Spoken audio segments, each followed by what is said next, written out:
कहानी की शुरुआत में हमें एक गांव दिखाया जाता है जो शहर से काफी दूर था। इसी गांव में माया नाम की एक विधवा रहती थी। माया का छोटा सा घर था और घर का खर्च चलाने के लिए वो छोटे छोटे काम करती थी। कुछ देर बाद उसके पास वीणा नाम की लड़की आ जाती थी। माया नमकीन बनाकर घर घर बेचती थी और वीणा उसके काम में हाथ पटाती थी। माया का एक जवान बेटा भी था और उसका नाम सीमो था। माया भले ही विधवा थी मगर फिर भी वो काफी खूबसूरत दिखती थी। नमकीन बनाने के साथ साथ वो ऑनलाइन म्यूजिक क्लास भी लगाती थी। उसकी क्लास में कस्बे के जवान लड़के लड़कियां थे और वह सभी को प्यार से पढ़ाती थी। सीमो बेरोजगार था। माया जब भी उसे नौकरी ढूंढने को कहती तो वह कोई ना कोई बहाना बनाकर बात को टाल देता। वैसे सीमो का वीणा के साथ चक्कर चल रहा था और माया को इस बात की खबर नहीं थी। माया जो भी नमकीन बनाती बिन्स नाम का लड़का उन्हें घर घर बेच आता। सीमो को कभी कभी बिन्स पर शक होता कि वह उसकी माँ को चाहता है। उसने यह बात माया को भी बताई थी मगर माया ने उसकी बात को नजरअंदाज कर दिया था। सीमो रोज नौकरी ढूंढने चला जाता मगर सच बात तो यह थी कि वो एक नंबर का नशेड़ी था। वो नौकरी ढूंढने का बहाना बनाकर रोज वीणा के घर आ जाता था। वीणा अपनी बीमार माँ के साथ अकेली ही रहती थी। वो भी एक नंबर की नशेड़ी थी। दोनों मिलकर पहले नशा करते और फिर एक दूसरे का पानी निकालते। सीमो रोज ऐसे ही दिन बिता रहा था। आज भी पूरा दिन बिताकर वह जब घर आता है तो माया उससे नौकरी के बारे में पूछती है। सीमो उसे बताता है कि मुझे कहीं भी नौकरी नहीं मिली। माया नहाकर कपड़े बदल रही थी और उसका बदन देखकर सीमो गर्म हो गया था। वो जल्दी जल्दी उसे पकड़कर उसकी गुफा में धमाके करने लगता है। जी हाँ दोस्तों, कलयुगी बेटा अपनी विधवा माँ के साथ ही शुरू हो गया था। वैसे इन दोनों का चक्कर काफी समय से चल रहा था। दिन के उजाले में यह माँ बेटे की तरह रहते और रात होते ही पति पत्नी बन जाते। दोनों 5 साल से इसी कस्बे में रह रहे थे और किसी को भी इनकी सच्चाई के बारे में नहीं पता था। अगले दिन माया और वीणा काम कर रही थी। काम खत्म होता देखकर माया वीणा को उसकी सैलरी देती है, जिसके बाद वीणा चली जाती है। उसके जाते ही सीमो मजाक मजाक में उसके बदन की तारीफ करता है। वीणा की तारीफ सुनकर माया जल गई। वो सीमो पर बेहद गुस्सा करती है और उसे नौकरी ढूंढने को कहती है। माया की बात सुनकर सीमो घर से चल पड़ता है लेकिन वह नौकरी ढूंढने की जगह सीधा वीणा के घर आ जाता है। वीणा भी घर के काम कर रही थी। सीमो उसके साथ मस्ती करना चाहता था मगर वीणा घर के काम करना चाहती थी। उसके रोकने पर भी जब सीमो नहीं रुकता तो वह भी उस पर काफी गुस्सा करती है। वीणा उसे काफी बुरा भला कहकर घर से निकाल देती है। वीणा के घर से निकलकर सीमो बाहर ही समय बिताने लगा ताकि माया को लगे कि वह पूरा दिन नौकरी ढूंढता रहा। शाम को जब वह घर आता है तो उसे घर में माया नजर नहीं आती। वो उसे फोन भी करता है लेकिन माया का फोन बंद आ रहा था। माया घर में नहीं थी इसलिए सीमो खुद ही रात का खाना बनाने लगा। खाना बनाकर वो माया का इंतजार करने लगा और इंतजार करते करते काफी रात हो गई। कुछ देर बाद माया घर आती है और उसके साथ एक नया लड़का भी था। वो जैसे ही अंदर आती है तो सीमो उससे देरी का कारण पूछता है। माया बताती है कि मैं शहर गई थी और बारिश के कारण मुझे देर हो गई। इसके बाद वह सीमो को नए लड़के से मिलवाती है। नए लड़के का नाम मैसी था और वह माया का म्यूजिक स्टूडेंट था। माया उसे भी ऑनलाइन पढ़ाती थी लेकिन आज कुछ सोचकर वो उसे घर ले आई थी। जल्दी ही माया अपने कमरे में आकर अपने कपड़े बदलने लगी। सीमो उसके पास आकर पूछता है कि तुम मेसी को यहाँ क्यों लाई हो। माया उसे बताती है कि मेसी की माँ विदेश गई है और उसका शराबी बाप उसे मारता पीटता है।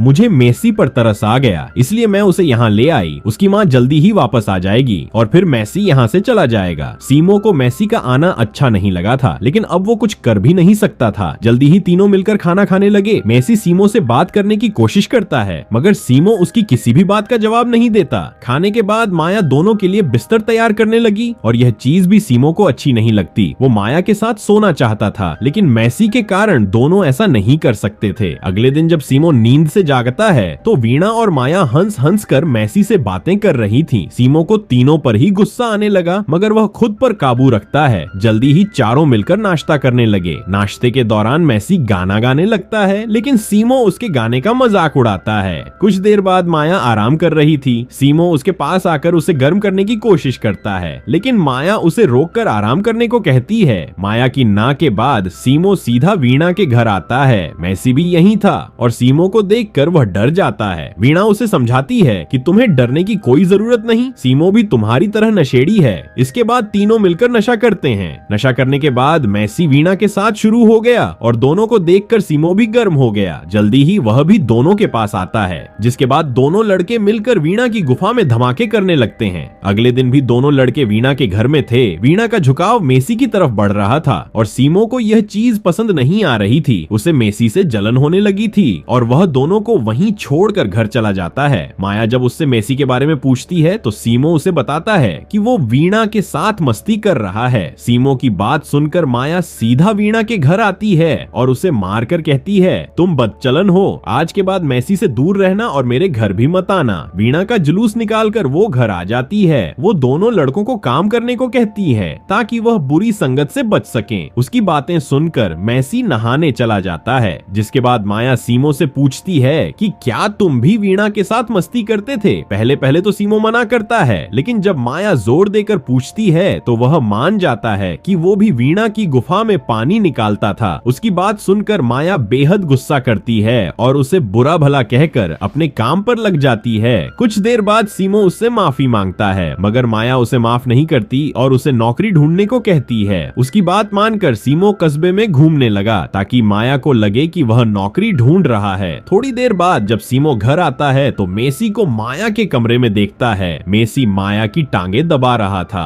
और यह देखकर सीमो जल गया था। रात को जब मेसी नींद में था तो सीमो धीरे से उठकर माया के पास आता है। सीमो माया की गुफा में धमाके करना चाहता था, मगर माया अभी भी उस पर गुस्सा थी। उसके कहने पर भी जब सीमो कमरे से नहीं जाता तो वहीं ही उठकर कमरे से बाहर चली जाती है। माया के जाने के बाद सीमो बाथरूम में आ गया और वहीं बैठकर नशा करने लगा। उधर माया मेसी के पास पहुंच गई थी। सीमो की हरकतों ने उसे गर्म कर दिया था, इसलिए वह मेसी को जगाकर उसके साथ शुरू हो गई थी। अगले दिन भी सीमो नौकरी का बहाना बनाकर पूरा दिन कस्बे में फिरता है। शाम को जब वह घर आता है तो उसे घर में कोई नहीं दिखता। जल्दी ही मेसी और माया घर में आते हैं। सीमो के पूछने पर माया बताती है कि हम शहर गए थे क्योंकि मेसी के पास कपड़े नहीं थे। इतना कहकर वो सीमो को भी कपड़े दिखाने लगे। सीमो गुस्से में आकर कपड़े फेंकता है और फिर मेसी से कहता है, तुम्हारे आने के कारण हमारी जिंदगी बर्बाद हो गई। सीमो के तेवर देखकर माया उसे रोकने की कोशिश करती है, मगर सीमो उसकी बात नहीं मानता और वह मेसी को बता देता है कि दुनिया की नजर में हम माँ बेटे हैं, लेकिन असल में हम पति पत्नी की तरह रहते हैं। इसके साथ ही वह मेसी को बताता है कि 5 साल पहले माया तुम्हारी तरह मुझे भी घर लाई थी। सीमो की बात सुनकर मेसी हैरान हो गया। दरअसल सीमो माया का सगा बेटा नहीं था, वो भी कभी उसका स्टूडेंट हुआ करता था। 5 साल पहले माया अनाथ सीमो को घर लाई थी, जिसके बाद सीमो उसकी गर्मी मिटाने लगा। माया को जवान लड़कों के साथ ही मजा आता था। वो अब सीमो से बोर हो गई थी, इसलिए वह मेसी को घर लाई थी। मेसी के आने से सीमो डर गया था। उसे एहसास हो गया था कि मेसी उसकी जगह लेगा, इसलिए वह मेसी से बात भी नहीं करता। दोनों लड़के माया के लिए लड़ने लगे। माया पहले दोनों को रोकती है और फिर सीमो को घर से जाने को कहती है। माया की बात सुनकर सीमो टूट गया। वह एक चाकू उठाकर माया से कहता है कि अगर तुमने मुझे छोड़ दिया तो मैं खुद की जान ले लूंगा। उसका प्यार देखकर माया हैरान हो गई। वो उसे चाकू नीचे रखने को कहती है और सीमो उसकी बात मान जाता है। इसके बाद माया दोनों लड़कों को गले लगाकर कहती है कि तुम दोनों भाई भाई हो।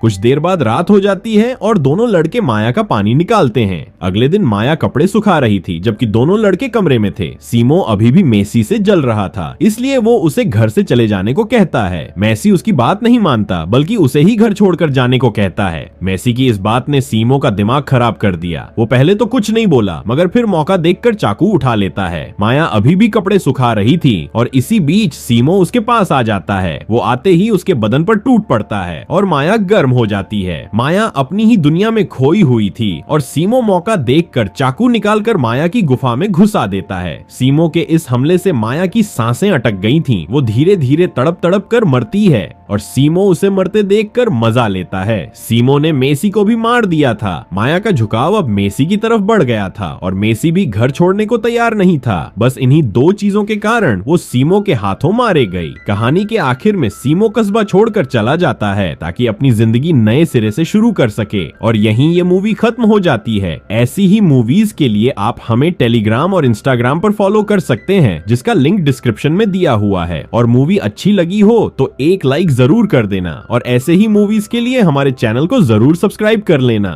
तो मिलते हैं हमारे नए वीडियो में।